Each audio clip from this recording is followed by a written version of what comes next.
Today topic is graph of polynomial power functions. हमारे पास polynomial functions क्या होते हैं, सबसे पहले हमें इस चीज़ का आइडिया होना चाहिए। पॉलिनोमियल फंक्शंस अलजेब्रिक एक्सप्रेशंस होता है जिसमें हम दो या दो से ज़्यादा टर्म्स को एड अप करके या सब्ट्रैक्ट करके लिखते हैं। लाइक हमारे पास कोई भी फंक्शन हो y is equal to algebraic expression में अगर x square plus x minus two, तो इनको अगर हम इस तरह कंबाइन करके लिख लें तो वो हमारे पास क्या बन जाते हैं, पॉलिनोमियल फंक्शंस। सो ये पावर ज़्यादा भी हो सकती हैं, कम भी। हाई पावर से लो पावर की तरफ हम पॉलिनोमियल फंक्शंस को लिखते हैं। सबसे पहले उसमें हाईएस्ट, फिर लोएस्ट, देन उससे लोएस्ट, देन कांस्टेंट एंड पे।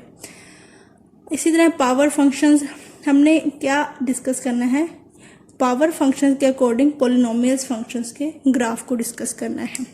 सबसे पहले हम देखते हैं अगर हमारे पास फंक्शन की जो पावर्स हो, ऑड या इवन पावर्स हो, तो उनके ग्राफ हम कैसे ड्रा करेंगे। एक फंक्शन है हमारे पास y is equal to x square.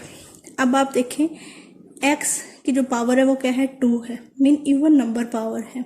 अगर हमारे पास ऐसे फंक्शंस आए जिनकी जो पावर है, पॉलिनोमियल फंक्शन जिनकी पावर क्या हो, इवन हो, देन उनका ग्राफ हमारे पास कैसा बनेगा, कुछ इस तरह से बनेगा। मीन हमारे पास जो भी इवन फंक्शंस का ग्राफ होगा वो क्या होगा, अपवर्ड डायरेक्शन में होगा। और उसकी जो डायरेक्शन है वो कैसे आप लोग शो करवा सकते हैं। अब आप देख सकते हैं कि ये अपवर्ड डायरेक्शन, इधर से एक्स अप्रोचेस अगर पॉजिटिव इन्फिनिटी होता जा रहा है तो ये ग्राफ आपका किस साइड पे जा रहा है, अपवर्ड में। मीन वाई क्या है, इस साइड पे पॉजिटिव है और इस साइड पे y क्या है, नेगेटिव इन्फिनिटी। जैसे जैसे x अप्रोच करेगा पॉजिटिव इन्फिनिटी को, जो y का ग्राफ है इवन फंक्शन में वो किसको अप्रोच करेगा, पॉजिटिव इन्फिनिटी को। सो राइट साइड पे अगर x अप्रोचेस टू इन्फिनिटी कर रहा है, y अप्रोच किसको करेगा, इन्फिनिटी को। इसी तरह ही लेफ्ट साइड में अगर आप देखें, x अप्रोच किसको कर रहा है, नेगेटिव इन्फिनिटी को, और y किसको अप्रोच कर रहा है, पॉजिटिव इन्फिनिटी को। सो ऐसे फंक्शन जिनकी पावर इवन फंक्शन तो उनका ग्राफ क्या होता है, अपवर्ड डायरेक्शन में। इसी तरह कुछ ऐसे फंक्शंस जिन y इज इक्वल टू, यहाँ पे था पॉजिटिव एक्स स्क्वायर, अगर तो पॉजिटिव है तो इसका मतलब अपवर्ड डायरेक्शन में जाएगा। अगर हमारे पास है negative x square, negative mean किसको रिप्रेजेंट करेगा, इसका रेसिप्रोकल। मीन अगर ये अपवर्ड था तो नेगेटिव का ग्राफ किस तरफ होगा, डाउनवर्ड। और एक्स स्क्वायर है, ये भी क्या है, इवन पावर है। अब देखते हैं इनका ग्राफ कैसा होगा। इस नेगेटिव की वजह से इसका ग्राफ क्या हो जाएगा, ऑपोजिट डायरेक्शन में हो जाएगा। सो अपवर्ड का ग्राफ क्या हो जाएगा, डाउनवर्ड। अब आपके पास लेफ्ट हैंड साइड पे अगर x अप्रोचेस टू इन्फिनिटी है तो आपके पास पॉजिटिव इन्फिनिटी है राइट साइड पे, तो y आपके पास ये इस साइड पे क्या होता है, नेगेटिव इन्फिनिटी अप्रोच कर रहा है। So x approaches to positive infinity and y approaches to negative. इसी तरह लेफ्ट साइड पे आप देखें, अगर x अप्रोच कर रहा है नेगेटिव इन्फिनिटी को, तो y अप्रोच किसको कर रहा है, नेगेटिव इन्फिनिटी को। इसी तरह ही अगर हमारे पास ऑड फंक्शन का ग्राफ हो, y is equal to x raise to power cube, positive form में, तो इसका ग्राफ कुछ इस तरह से होगा। ये इसका क्या होगा, इंटरसेप्ट फॉर्म होगी, जहाँ पे क्या कर रहा है, ये टच कर रहा होगा लाइन को। इंटरसेप्ट फॉर्म होती है जो एक्सिस को क्या करती है, कट करती है एक पॉइंट पे। अब आप देखें, अगर आपके पास x पॉजिटिव इन्फिनिटी है तो y क्या है, पॉजिटिव इन्फिनिटी होगा राइट साइड पे। अगर आपके पास लेफ्ट साइड में x नेगेटिव इन्फिनिटी है तो आपका ग्राफ क्या होगा, डाउनवर्ड जाएगा, मीन नेगेटिव इन्फिनिटी की तरफ। इसी तरह अगर आपके पास y is equal to minus x raise to power cube है तो इसमें आपका जो ग्राफ है वो लेफ्ट साइड पे क्या होगा, x अप्रोच नेगेटिव है, जैसे जैसे हम नेगेटिव इन्फिनिटी तेज जाएंगे वैल्यू आपका ग्राफ क्या तरह पॉजिटिव साइड पे मूव करता जाएगा। और अगर आप x अप्रोचेस टू इन्फिनिटी करवा रहे हैं, मीन इस साइड पे ग्राफ जा रहा है, तो आपका जो y किसको अप्रोच करेगा, पॉजिटिव इन्फिनिटी को। इसी तरह अगर हमारे पास कोई ग्राफ हो इस फॉर्म में, y is equal to x raise to power 1 form में, तो उसका जो ग्राफ होगा वो हमारे पास किस फॉर्म में होगा, एक स्ट्रेट लाइन फॉर्म में होगा। सो ये कुछ ग्राफ्स थे, इन ग्राफ्स को देखते हुए हम पॉलिनोमियल जो फंक्शन हैं उनके ग्राफ को ड्रा करेंगे। सबसे पहली एग्जांपल हम देखते हैं, हमारे पास एक पॉलिनोमियल फंक्शन गिवन है, p of x is equal to x raise to power cube plus 3x square minus x minus 3। अब आप इसमें देख सकते हैं अलजेब्रिक एक्सप्रेशन लिखे गए हैं। जब भी हमने graph of polynomial function draw करना, उसमें हमने कुछ स्टेप्स देखने, उनके अकॉर्डिंग ही हमने ड्रा करना है। फर्स्ट स्टेप क्या है, सबसे पहले हम लीडिंग कोफिशिएंट देखेंगे, मीन हमारा हाईएस्ट कोफिशिएंट क्या है, और उसकी डिग्री देखेंगे, और देन उसके अकॉर्डिंग हम जो है अपने ग्राफ की नेचर को सिलेक्ट करते हैं। अब आप देखें डिग्री क्या है इसकी, हाईएस्ट 3 क्या है, ऑड है। सो हमने ऑड फंक्शंस का ग्राफ पढ़ा था, हमारे पास कुछ इस तरह से थे। जब आपके पास पॉजिटिव 3 था तो इस तरह का था, अगर नेगेटिव होता तो इस तरह होता आपका ग्राफ। सो ये होगी हमारे ग्राफ की नेचर। अब सेकंड स्टेप हमारे पास क्या है, पोलिनोमियल फंक्शंस का ग्राफ ड्रा करने के लिए हम सेकंड स्टेप में x intercept form find out करेंगे। जब भी हम एक्स इंटरसेप्ट फॉर्म की बात करते हैं तो एक्स इंटरसेप्ट में जो आपका वाई होता है वो 0 होता है। अब पी ऑफ एक्स जब यहाँ पे 0 होगा तो ये क्या हो जाएगा आपके पास, 0 इज इक्वल टू, ये वाली फॉर्म ऐसे ही आएगी, x raise to power 3 plus 3x square minus x minus 3। अब आपने क्या करना है, इनके रूट्स फाइंड आउट करने हैं इस पोलिनोमियल फंक्शन के।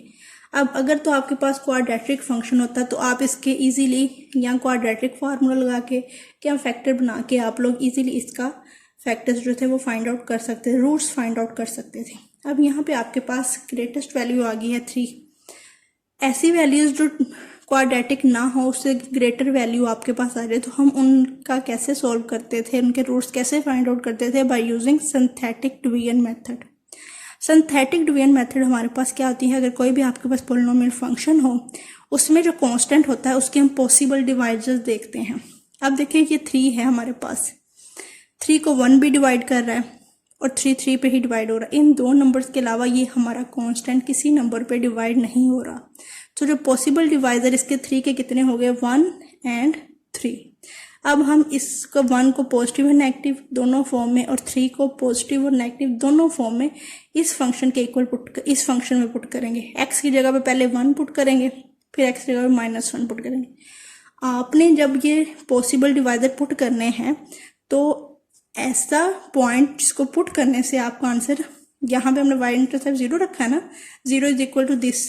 जब x की जगह पे आप कोई भी नंबर पुट करें, 1 करें, -1 करें, 3 करें, -3 करें, तो आपका आंसर आना चाहिए 0 इज इक्वल टू 0।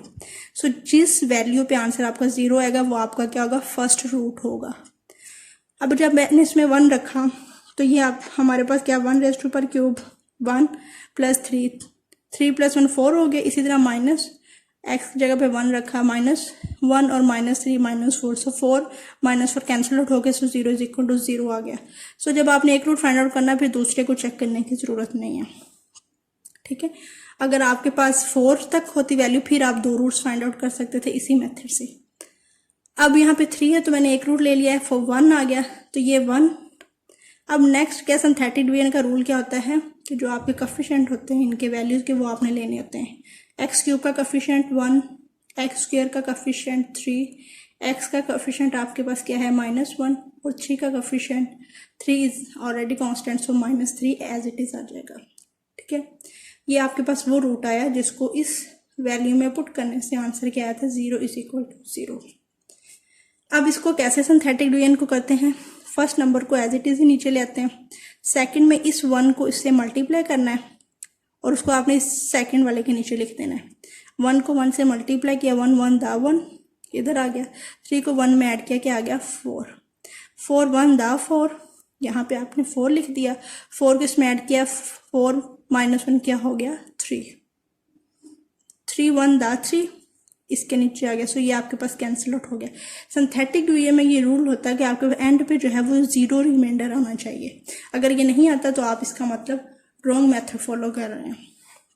नेक्स्ट आप इनको लिख लेंगे हाईएस्ट फॉर्म में, क्योंकि एक पावर आपकी रिड्यूस होगी, पहले 3 था अब क्या हो जाएगा 2x rays to power 2, coefficient 1 है, सो यहाँ पे 1 लिखे ना लिखे कोई मसला नहीं, plus 4x plus 3 is equal to 0। Next इसके आपने फैक्टर्स बना लेने, फैक्टर आपको अच्छे से बनाने आते हैं।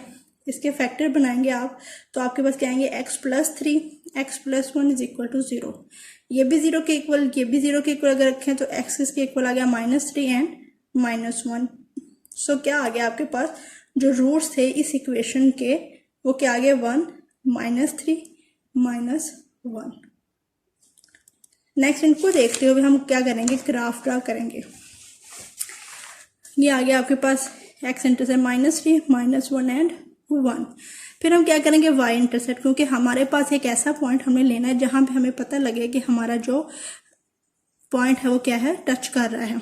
ठीक है, y intercept mean peak point हमने निकालना है। सो वाई इंटरसेप्ट फॉर्म में हम क्या करेंगे, पीक पॉइंट को फाइंड आउट करने के लिए वाई इंटरसेप्ट जब भी हम फाइंड आउट करते हैं उसमें हम एक्स को क्या करते हैं, 0 के इक्वल पुट करते हैं। सो पी ऑफ एक्स की जगह पे 0 आ गया, जहां जहां पे एक्स था वहां पे 0 पुट किया, आपके पास क्या आ गया, -3। अब आपने पी ऑफ एक्स को लिख सकते हैं, जो आपके पास रूट्स आए थे, क्या रूट्स आए थे, 1, -3 और 1, -1। सो इसको लिख सकते हैं x -1, x -1 को जब 0 के इक्वल रखेंगे तो क्या हो जाएगा, +1। ये -3 है तो इसको हम लिख सकते हैं x +3। इस तरह -1 है तो इसको लिख सकते हैं x +1। सो ये आपने वो रूट्स लिख लिए पोलिनोमियल फंक्शंस के। अब आप इसकी मल्टीप्लिसिटी देख सकते हैं, मीन इसकी हाईएस्ट पावर इन रूट्स की क्या है, 1, 1, 1, तीनों की 1 है। इसकी भी मल्टीप्लिसिटी क्या है, 1, इसकी भी क्या है, 1 और इसकी भी है। ये मल्टीप्लिसिटी डिसाइड करेगी आपका ग्राफ किस नेचर का। सो 1, 1, 1। सो इसका मतलब आपका ग्राफ क्या होगा, एक स्ट्रेट फॉर्म में होगा। सो जो एंड पॉइंट्स है वहां पे आपका ग्राफ क्या होगा, स्ट्रेट, बिल्कुल ये ऐसे आएगा, -3 और -1 पे स्ट्रेट। ठीक है, अब -1 उसके बाद हमारा ग्राफ किस साइड पे मूव कर रहा है, -3 टू -1। उसके बाद y इंटरसेप्ट क्या था, -3 और उसके बाद आपके पास क्या था, 0.1। सो आपके पास जो ग्राफ होगा इस पोलिनोमियल फंक्शंस का, उसके एंड पॉइंट्स क्या डिसाइड करेंगे, ये मल्टीप्लिसिटी, और ये सेंटर में आपका ग्राफ ड्रा होगा। इसी तरह अगर तो आपके पास इस फॉर्म में दिए हो, अगर आपके पास फैक्टर दिए हो तो उनका आप कैसे फाइंड आउट करेंगे पोलिनोमियल फंक्शन, वो भी देखते हैं हम। लाइक आपके पास y इज इक्वल टू इस फॉर्म में, फैक्टर फॉर्म में आपको दे दिया गया है, मीन आपको रूट्स फाइंड आउट करने की जरूरत नहीं है। अब इसमें आप देख सकते हैं x कितने x है, एक x ये है, ये x की पार्ट 2 है, 2x ये है, 1x ये, 1 and 2 3 और एक 1 4। सो हाईएस्ट पावर ऑफ x क्या है, 4, और ये सारे x क्या है, पॉजिटिव। इसका मतलब ओड फंक्शन है और पावर क्या है, इवन। तो आपका ग्राफ क्या होगा, अपवर्ड डायरेक्शन में होगा। ठीक है, अब मल्टीप्लिसिटी देखते हैं, इसकी पावर क्या है, 1, इसकी क्या है, 2 और इसकी भी क्या है, 1। अब हमने क्या करना है, एक्स एसिम्पटोट फाइंड आउट करना है, ताकि आपके पास जो है एक्स एक्सिस पे जो वैल्यूज वो फाइंड आउट, जब भी एक्स एसिम्पटोट फाइंड करेंगे तो वाई को क्या 0 पुट करेंगे, इधर 0 आ गया और ये सारे एज इट इज रहे आपके पास। ये भी चीज 0 के इक्वल हम लिख सकते हैं, इसको भी और इसको भी। तो x + 2 इज इक्वल टू 0 क्या आ गया, x - 2, x - 1 का square is equal to 0। Both side पर अंडर रूट लेंगे, 0 का अंडर रूट 0 ही आएगा। सो x - 1 का अंडर रूट कैंसिल आउट हो जाएगा, x - 1 0 के इक्वल रखेंगे, क्या आएगा, x इज इक्वल टू 1। इस तरह x - 4 is equal to 0, x क्या आएगा, 4। सो ये आपके पॉइंट आ गए -2, 1 एंड 4। नेक्स्ट आपने ये ग्राफ ड्रा कर लिया, -3, -1 एंड 4। अब आप देख सकते हैं ये पॉइंट आपके पास आ गई, इसके एंड पॉइंट ड्रा कर रही है nature of this function, even है। सो ये आपके पास अपवर्ड आ गया। ठीक है, अब ये कैसे आया, आपने y इंटरसेप्ट फाइंड आउट किया। y इंटरसेप्ट में हम x को 0 पुट करते हैं, इसमें जब 0 पुट किया तो इसमें भी 0, 2 आ गया, इसमें 0, -1 का स्क्वायर 1, 2 1 दा 2, और ये क्या आएगा, -4। सो -4 इंटू 2 क्या आ जाएगा आपके पास, -8। सो ये आपके पास पीक पॉइंट -8 आएंगे। सो -2 से इस पॉइंट तक, इससे 1, और उसके बाद ये आपके पास फिर -2 से ये एंड पॉइंट्स आपके पास आ गए। तो ये थे आपके पास पोलिनोमियल फंक्शंस के ग्राफ।